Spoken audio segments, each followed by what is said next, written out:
मैं राम कुमार शर्मा एडवोकेट। मेरे से सवाल तो बनता सवाल जो है, प्राकृतिक वातावरण में आकर या समुद्र की गोद में जाकर बैठकर, प्रकृति गोद में बैठकर ही बनते हैं, शांत मन से बनते हैं। उसमें सत्य की, अहिंसा की, प्रेम की, उल्लास की स्फूर्ति आपके दिमाग में होती है, आपके शरीर में होती है, आपके वातावरण में होती है, आपके आसपास के वातावरण को सुगंधित कर देती है। यहीं से एक विचार आया, कन्यादान। कन्यादान निकला मनुस्मृति से। मनुस्मृति में विवाह के वक्त कन्या को दान के रूप में दिया जाना प्रचलन में आया। तो मनुस्मृति में तो बहुत सारी ऐसी चीजें हैं जो जो सती प्रथा है, बाल बाल विवाह है, वो भी मनुस्मृति से ही निकली है।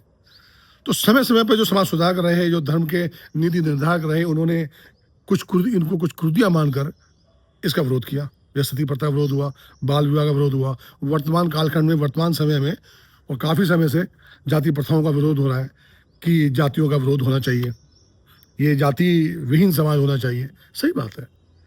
ये जो अवधारणाएं जो हमारे मन को कुंठित करती हैं, जो हमारी मानसिकता को दूषित करती हैं, प्रदूषित करती हैं, ये समाज को बहुत बड़ा संदेश दे डालती है। इसी में ही ये जो कन्यादान है, कन्या को दान की वस्तु समझकर पिता के द्वारा, परिवार के द्वारा दिया जाना क्या ही उचित है? बस ऐसे ही विचार आया, आपसे पूछा, आपको बताना चाहिए इस पे।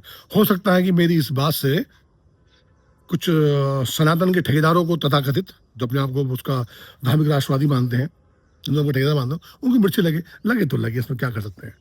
मेरा ऐसा मानना है कि कन्या को दान की वस्तु नहीं समझना चाहिए। कन्या का विवाह दो वयस्कों के बीच होता है, समानता के एक आधार पर होता है, समान अधिकारों के आधार पर होता है। दो प्राणों का मिलन होता है, जिससे नए जीवन की उत्सर्जन होता है और नया जीवन, नया अध्याय लिखा जाता है। दान के उपभोग की वस्तु समझकर दान करना यह उचित नहीं है। ऋग्वेद में कहीं भी जब विवाह के समय पिता के घर से पुत्री जाती है तो उसका जाना लिखा है, पर दान की व्यवस्था नहीं लिखी गई है। बाद में कैसे जोड़ा गया, क्यों जोड़ा गया, किसने जोड़ा, ये एक विषय, चिंता का विषय है। आपसे सीधा सवाल, क्या जिस घर की बेटी होती है, जिस पिता की बेटी होती है, माँ की बेटी होती है, भाई की बेटी होती है, पुत्री होती है, क्या वो वस्तु है? क्या वो की वस्तु है?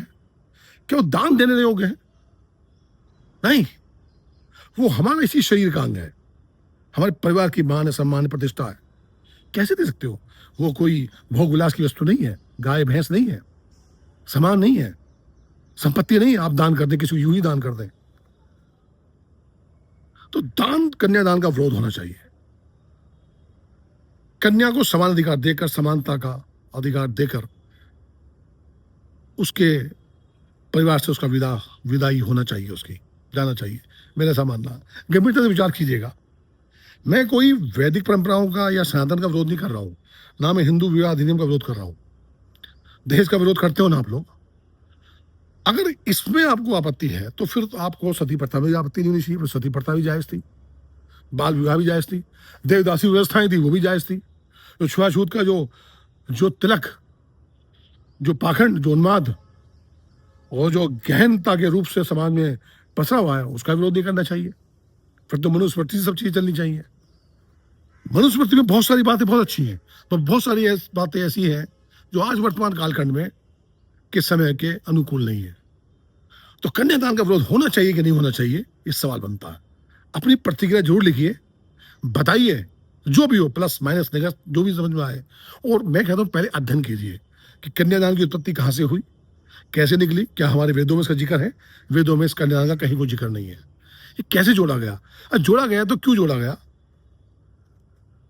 और सबसे बड़ी बात यह है कि बेटी दान की विषय वस्तु नहीं है, किसी भी रूप में नहीं करना चाहिए कन्यादान। सवाल तो बनता है। नमस्कार, मैं राम कुमार शर्मा एडवोकेट, मेरठ से।